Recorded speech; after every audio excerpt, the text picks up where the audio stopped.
What's up, everybody? It's time for the S.Y.A.D. And the S.Y.A.D. this week goes to Jesse Duplantis. Well, kinda, sorta. Let me explain. Well, this week, if you guys didn't realize or didn't hear, Jesse Duplantis, who's a preacher, who's a televangelist, he came out this week asking for people to help donate so he can get a new private jet. How much is that private jet? $54 million. Now, the reason you say new, because allegedly he has up to 3 already. He stated that 2 of those are actually at a different ministry, and he only has 1 that is getting rather old, so he's trying to get a new one. Let me give you the disclaimer. When I was younger, I was a big time Jesse Duplantis fan. There wasn't a lot of preachers out there that were funny. He did everything he could to make his sermons funny. And, you know, it was corny jokes at times, but a lot of times it was good. But I haven't been following him for years. I didn't know Jesse Duplantis out here still doing his thing. I mean, he looks the exact same way he did when I was a little boy. Something going on, Jesse. Well, that's neither here nor there. The reason I say I partially give him the S.Y.A.D. for this week, because I don't expect nothing less from televangelists. So I fully give the S.Y.A.D. to any of the church people out there that's surprised by this news.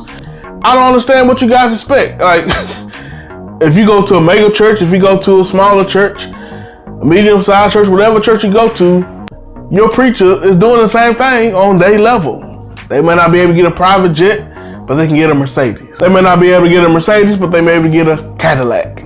Either way it go, your preacher is doing the same thing. Churches all over America. It's a business, guys. It's a business. If you look at everybody that's on staff, that's on paid staff at your church, they rolling. They got nice cars. Way nicer car than you do. It's a business. So anybody out there that's shocked and appalled and can't believe he did this, same thing that Creflo Dollar did a couple years ago, shut up. You know this is going on. You just part of the game. You paying your tithe every week. You paying your offering every week. You paying that special love offering, that $100 seed, just to get your name called every week. This is on you. You feeding this beast. You feeding them to keep doing this every single year. If you realize most churches go in cycles, every year around income tax time, they're gonna have a special offering, a special offering. We need to make a sacrifice to the Lord. They go through every scripture they can find just to make sure you're giving every penny that you can. When you look at a guy that I have transitioned to no longer paying tithes, I will never pay any money to a church, let alone go to a church, but I definitely won't pay money to a church. Why? Because I realize the majority of churches not doing what I feel needs to be done with the money. I don't really care about Haiti, and I don't care about Africa or any other disaster that's going on all over the world when it's a disaster going outside of my neighborhood. So what do? First of all, I'm taking care of my house. I'm not gonna let a bill go unpaid and paying somebody else's bill. But if I have it and I'm able to spare it, I give to any homeless person I can find.